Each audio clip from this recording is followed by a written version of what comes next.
Hello नमस्ते, स्वागत है आपका इस वीडियो में। और आज के इंपॉर्टेंट न्यूज़ को चेक करेंगे। उसी के साथ साथ अगर आप इस चैनल पर नए हैं तो लाइक शेयर सब्सक्राइब कर दीजिए। बहुत दिन बाद एक्चुअली कर रहा हूँ।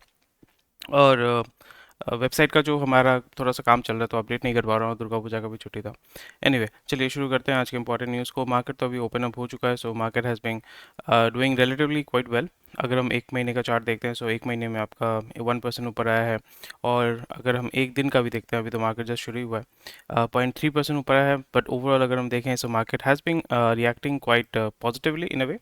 यहाँ पे ऐसा देख सकते हैं, बोल सकते हो कि अपवर्ड डायरेक्शन में ये जो है आपका मूव कर रहा है। बट ओवरऑल अगर हम देखें, so there has been sine wave जैसा है, ऊपर जा रहा है नीचे आ रहा है, ऊपर जा रहा है नीचे आ रहा है। एक एग्जैक्ट हमें ट्रेंड देखने को एज सच कभी कभी लग रहा है कि हाँ, जीएसटी कट आने के बाद actually we expected, at least I expected कि और पॉजिटिव मूवमेंट होगा। बट इमीडिएट वो आपको बेनिफिट नहीं देखने को मिल रहा है। रीज़न बिकॉज कंजम्पशन इमीडिएटली तो बढ़ेगा नहीं ना। आज से जीएसटी कट हो गया तो वो इमीडिएट अगर कंजम्पशन होता है, उसका इमीडिएट रिजल्ट तो नहीं देगा। क्वार्टरली रिजल्ट में आपको देखने को मिलेगा कि लास्ट क्वार्टर में कितना सेल्स हुआ था, इस क्वार्टर में इतना सेल हुआ है।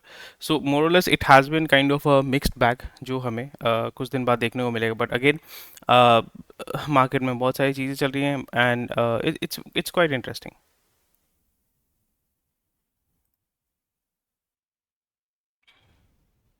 और अगर हम देखते हैं तो यहाँ पे आपका टाटा कैपिटल अपना आईपीओ लेके आ रहा है। और सारा डिटेल्स आपको ये एक्चुअली स्टडी करना चाहिए। बहुत ही इंटरेस्टिंग चीज़ें होती हैं कि कंपनी जो है आपका फंड रेज क्यों कर रहा है, आईपीओ क्यों कर रहा है, और फिर उसका क्या ऑब्जेक्टिव है, कितना वो अपना शेयर जो है वो आपका सेल कर रहा है।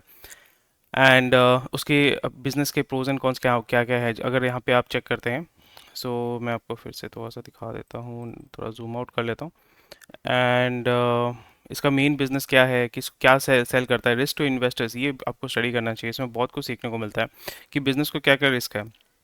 नंबर वन रिस्क है कि अनसिक्योर्ड जो लोन्स हैं वो 20% है, 24% of our total gross loan at June, जो मतलब हर साल जो है इतना जो है आपका अनसिक्योर्ड ग्रॉस लोन्स है। तो उसमें अगर आपका डिफॉल्ट होने के रिस्क बहुत ज़्यादा हो जाते हैं, because this is unsecured loan. Unsecured loans are those loans which are not backed by any kind of collateral.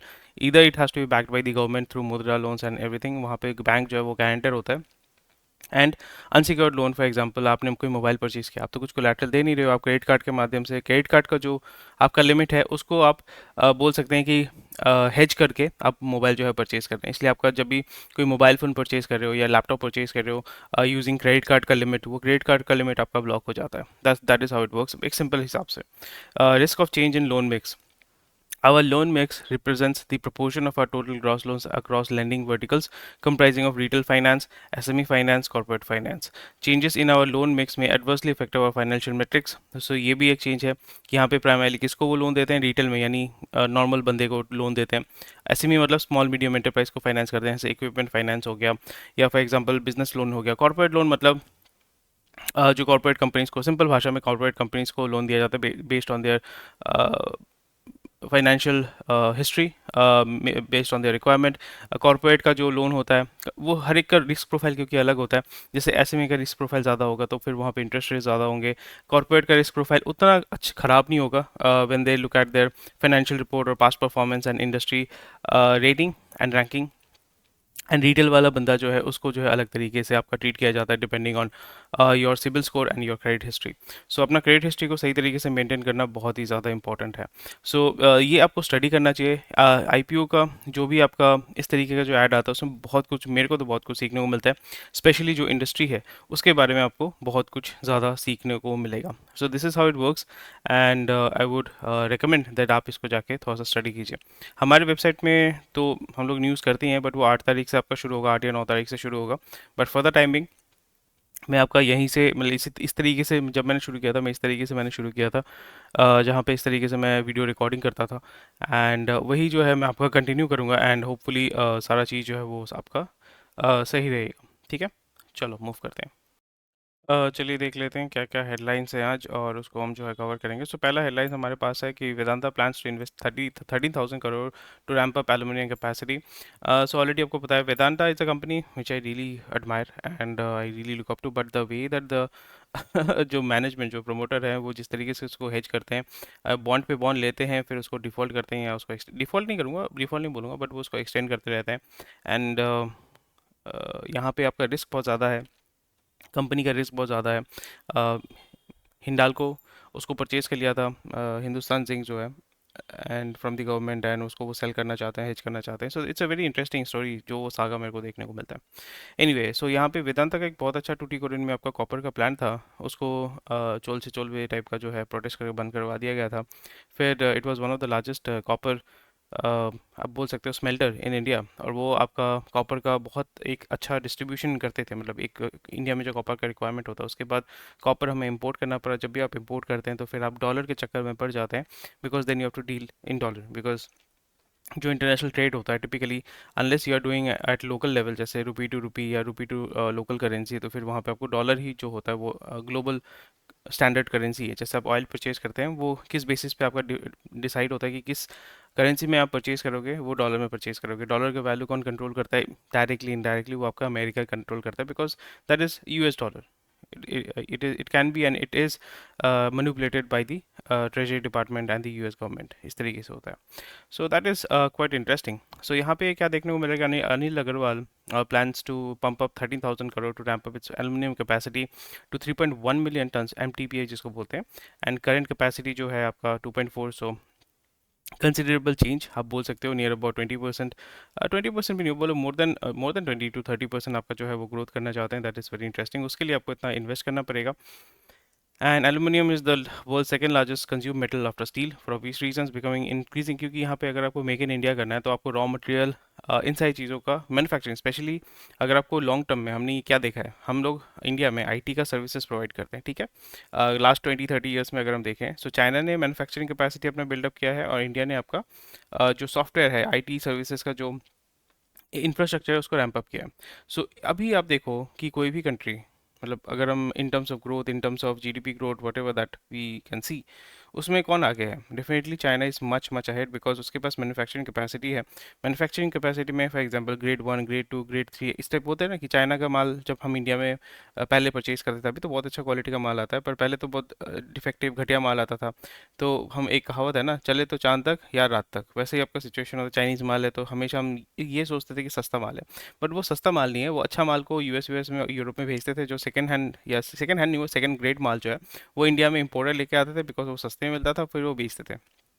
अभी to a larger extent things have improved, and उसका बेनिफिट हमें देखने को मिल रहा है। बट बॉटम लाइन ये है, आपका सुई से ले गए, आपका गाड़ी हो, गाड़ी का कंपोनेंट हो, या critical, even critical component semiconductors भी आपका चाइना में बन रहा है, और वो ग्लोबल उसका रिक्वायरमेंट है।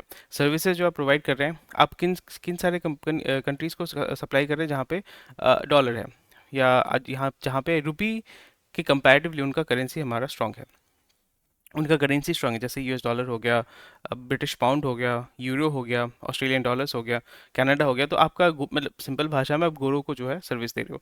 फिर उसके बाद आपने देखा कि गोरे के ऊपर ज़्यादा डिपेंड होने से फिर हमारा बिजनेस जो है वो, या मार्केट जो है उसको एक्सपैंड करना पड़ेगा। फिर आप मिडिल ईस्ट में गए या दूसरे कंट्रीज़ में गए जहाँ पे आपका रुपी जो है, उनका जो लोकल करेंसी है, that is much stronger than rupee. So ये आपका, जैसे टर्की है, टर्की हो गया, अफ्रीका हो गया, अफ्रीका में क्यों आप नहीं कर रहे हो? अफ्रीका में भी चाइना है, चाइना अपना गुड्स जो है वो आपका सेल कर रहा है। मैंने यूट्यूब में एक वीडियो देखा था, वहाँ पे मैं देख रहा था how a lot of people are going to Africa, especially Nigeria या English speaking countries, not francophile countries, जो इंग्लिश स्पीकिंग, क्योंकि अफ्रीका में भी अगर हम देखते हैं तो वहाँ पे जो इंग्लिश स्पीकिंग कंट्रीज हैं, they are comparatively well off than the francophile countries, जैसे नाइजीरिया हो गया, ठीक है।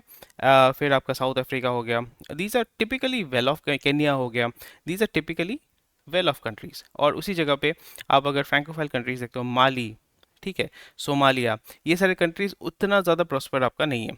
इसलिए आप देखोगे लिबिया, ये सारी जगह से आपका माइग्रेशन होता है towards France and everything. I am not saying that this is because of the language, but comparatively अगर आप चेक करते हैं, so the English speaking African countries are much much prosperous compared to the francophile countries that I've said about. So bottom line ये है कि हमें manufacturing पे ज़्यादा फोकस करना पड़ेगा, बिकॉज मैन्युफैक्चरिंग पे अगर हम ज़्यादा फोकस करते हैं तो फिर हम हर टाइप के कस्टमर को कैटर कर सकते हैं। जैसे आपका कोई भी आप एफएमसीजी कंपनी इंडिया में देख लो, ठीक है, वो सस्ते से सस्ता माल भी बेचता है, प्रीमियम से प्रीमियम माल भी बेचता है, बट उसका मैन्युफैक्चरिंग यूनिट ही सेम ही होगा। तो वही चीज़ हमें भी करना पड़ेगा। और उसके लिए आपको क्या चाहिए? रॉ मटेरियल अच्छा चाहिए, लॉजिस्टिक सस्ता चाहिए, energy cost has to be low, energy cost has to be either subsidized or it has to be low, नहीं तो वो कॉस्ट बेनिफिट आप प्रोवाइड नहीं कर सकते। Taxation has to be improved. So ये चीज़ फैक्टर बहुत ज़्यादा फैक्टर करता है, क्योंकि मैं भी सर्विस से आपका मैन्युफैक्चरिंग में आया हूँ। एंड अभी जो मैं बिजनेस करता हूँ वो एक मैन्युफैक्चरिंग एज अ सर्विस में प्रोवाइड करता हूँ, because I am more of a service guy. But I figured out, or from my experience, manufacturing, if you provide manufacturing as a service, then it becomes much easier for you to get more customers, क्योंकि manufacturing as a service is a very complex thing. वहाँ पे आप कोई product बना के बेच रहे हो, उसका मार्केट में डिमांड हो सकता है, नहीं हो सकता है, बट उसी चीज़ को बनाने के लिए मार्केट में डिमांड है। So that is what I am talking about manufacturing as a service. So China में भी बहुत सारे जो कंपनीज हैं वो भी मैन्युफैक्चरिंग एज अ सर्विस आपको देते हैं। आप अलीबाबा खोल के देखो, वहाँ पे फॉर एग्जाम्पल अगर आपको कोई चेयर चाहिए, आप बोलोगे कि मेरा ब्रांड चिपका के आप मेरे को भेजो, मेरे को 1000 पीस चाहिए। उसके पास सपोज एक प्लांट है, उसमें 1 लाख का कैपेसिटी है डेली का। तो वो क्या कर रहा है, वो 50 ऐसे दुकानदार या 50 ऐसे सप्लायर के साथ कांटेक्ट में है, वो बोल रहा है कि मेरा ब्रांड लेके बनाओ, मैं प्रोडक्ट डेवलप कर रहा हूँ, पर उन लेबल उनका रहेगा। So this is white labelling. बहुत सारे डिटेल्स में घुस सकते हैं, बट उतना मैं डिटेल्स में नहीं जा रहा हूँ। बट मेरा बोलने का मतलब ये है थ्रू दिस न्यूज़ कि आपका अगर ग्रो करना है, अगर ग्लोबली हमें हर एक देश को इम्पैक्ट करना है, तो manufacturing is the way to go. Software is also a very good thing, but software के लिए आपके पास इंफ्रास्ट्रक्चर, ऑलरेडी एक एग्जिस्टिंग इंफ्रास्ट्रक्चर होना चाहिए। जो गरीब देश है जिसके पास मोबाइल नहीं है, वो ऐप लेके क्या करेगा? समझ रहे हैं बात को?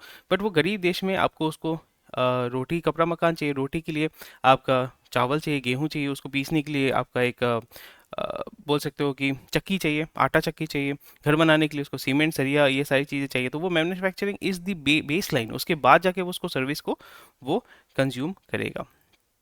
ठीक है, चलो अगले न्यूज़ में मूव करते हैं। India most avoid retaliation boost competitiveness. ADB जो है वो आपका अमेरिकन कंपनी है, आपको हमेशा ध्यान रखना पड़ेगा। Asia development bank, although it is based out of Philippines, ठीक है, अगर हम सर्च करते हैं, it is based out of Philippines, but ये आपका जापान ने इसका मतलब फाउंडिंग मेंबर थे, और यूएस जो है आपका largest stakeholder. But Japan आपको समझना पड़ेगा, after the nuclear bombing, Japan directly और indirectly is being controlled by United States. ठीक है, so ADB is a American company, और ये लोन देता है, ब्याज देता है, पूरे देश को जो है, आपका देश को नहीं बोलूँगा, गवर्नमेंट को जो है कंट्रोल करता है। सो आपका अमेरिकन कंपनी इंडिया को क्या बोल रहा है कि भाई आप जो है इंटरेस्ट रेट को काटो, ठीक है, रिटेलिएशन मत करो। So this is how it works. So very interesting, and आपको थोड़ा सा इसको स्टडी करना चाहिए। इसमें मैं ज़्यादा समय जो है इसमें नहीं दूंगा। China can import more if India is open to it.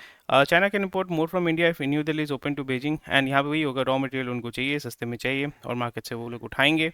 And for obvious reasons, because जब बीजिंग ओलंपिक्स हुआ था तो इंडिया में स्टील का प्राइस बहुत बढ़ गया था, बिकॉज इंडिया से बहुत ज़्यादा स्टील आपका जा रहा था। ठीक है, एंड ये बहुत नेसेसरी भी है, हमारे लिए भी नेसेसरी है, उनके लिए भी नेसेसरी है, to sustain and to survive and to grow. Housing prices Delhi NCR sees, I don't get it भाई। लोग खरीद नहीं पा रहे और यहाँ पे धड़ाधड़ धड़ाधड़ बढ़ा रहे हैं, specially for luxury Holmes.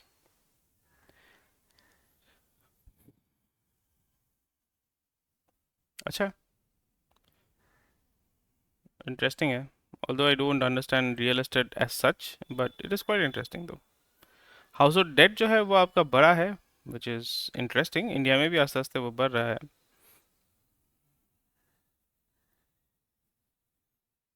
But India में it has been very constant. 2008 में 41% था, and 40 40 it has been quite sustain, which is very very nice. यहाँ पे रैंडम नहीं होगा, that means that it is quite very good sign. और यहाँ पे चाइना का देखो 17% से 60% हो गया, सो इसलिए आपका वो बबल हो गया। वहाँ पे इंडिया में बबल नहीं है, विच is good. Brazil is very good. South Africa में घटा हुआ है, रशिया में भी जो है थोड़ा डबल हुआ है, that is not that bad. UK में, यूएस में सबसे ज़्यादा होगा, 2008 में जो बबल हुआ था, ये देख रहे हो, 95%, 95% वो बबल था, बबल बर्स्ट हुआ, फिर नीचे की तरफ आ गया।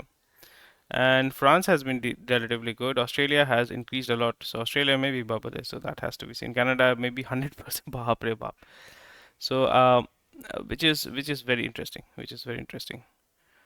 And हाउस होल्ड डेट जितना ज़्यादा होगा, दैट मीन्स दैट आपका इनकम और आपका एक्सपेंस में गैप बहुत ज़्यादा है। सिंपल लॉजिक है, सिंपल सा लॉजिक है। Smartphone loans default surge amid push for premium upgrades. So जैसे अनसिक्योर्ड लोन की हम बात कर रहे थे, वही हमें यहाँ पे देखने को मिल रहा है। So 2.9, 2.7, so which is very high, which is very high, near about 30% high। 2% का अगर 30% अगर करते हो 0.6% हो जाता है, 0.6 नहीं 0.6 पे मतलब 40%, नियर अबाउट 30 to 40% आपका इसमें जो है स्पाइक देखने को मिल रहा है, विच is very very high, specially for a very low cost, मतलब 1 लाख के नीचे ही ज़्यादातर फ़ोन होते हैं। उसमें भी अगर आपको डिफ़ॉल्ट हो रहा है, that means that people are not able to, मतलब you are selling to those people who are not able to afford it. That is not a very good thing. Long term में ये बाकी चीज़ों पे भी जो है एम्पलीफाई करेगा, स्पेशली इसके बाद क्या होता है, मोबाइल के बाद गाड़ी होता है, गाड़ी में भी आपका डिफ़ॉल्ट होगा। सो पूरा इंडस्ट्री आस्ते आस्ते बैठ जाता है, इसमें ये दिक्कत होती है। डीजीसीए मॉनिटर करेगा, बट किस तरीके से उसको प्रिवेंट करेगा, प्रिवेंटिव मेजर्स क्या है, वो थोड़ा सा इंटरेस्टिंग रहेगा। ट्रैवल एंड टूरिज्म पे फोकस किया जा रहा है, पर इट इज़ क्योंकि ह्यूमन ओरिएंटेड होता है, human interaction is very much required, so किस तरीके से होगा that needs to be seen. New Delhi to take stock of Tata tension.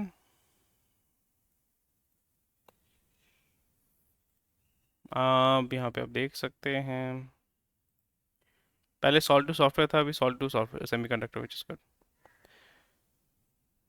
अच्छा, यहाँ पे आपके फ्रेंच कंज्यूमर ब्रांड्स के बंदे यहाँ आए हैं और बातचीत करेंगे। Good for them, welcome to India. Arcelor Mittal जो है deal with Spice, Gujarat Metcoke. अच्छा,